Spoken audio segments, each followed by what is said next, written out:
Time to shift gears. Our next question on the Football Outsiders 33rd Team Sports Info Solutions Draft or Pass Super Show. We were talking about Jameson Williams a little bit earlier.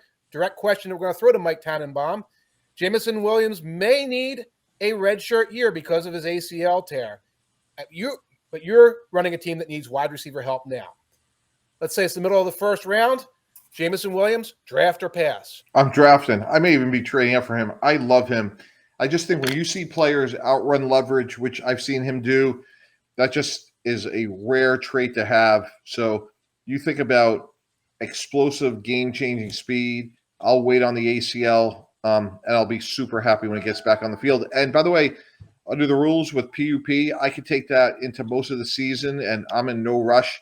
But I think he's could be one of the top 3 football players in this draft when it's all said and done. Matt Manocherian. I would feel the exact same way. Love him. He's our second ranked receiver in the draft, right there with the same grade as Treylon Burks that we talked about before. Obviously a really different player. He's dynamic. He's explosive. Sometimes he would even frustrate me when I was watching the film on him because I almost wanted him to do more because when it pops with him, it pops in a really special way. Mm-hmm. The injury concern is legitimate. John Veros and James Rodriguez are injury experts. They have him at a medium long-term injury risk potential, which you kind of be, low, medium, high, simple scale there. There is some long-term injury risk there, but this guy, 99 total points rating, absolutely explosive, dynamic, can change your offense. I'm taking him, and I'm patient with the doctors.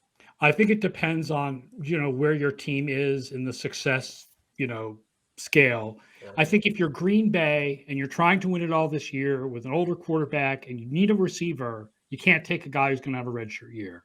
Right. But if you're either a rebuilding team like a Jets, Giants, Bears, or you're a team that's a Super Bowl contender, but you're a multi-year Super Bowl contender without a lot of without a lot of holes, like the Buffalo Bills, for example. Right. You take it. Right.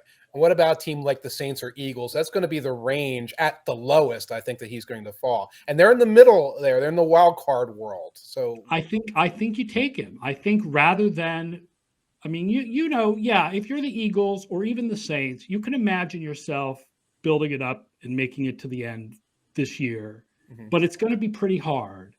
Better that you build for the future with a really, really talented player. And if you need help wide receiver this year, there's still guys out there on the market. There's guys in the 3rd round who can help you this year. Right. So I really think it's only if you're a serious, top of the line Super Bowl contender, but your hole is receiver. Right. And there's 2 teams that stand out to me is Kansas City and Green Bay. Yeah. I don't think you let him do the redshirt year. Most other teams, he's really talented.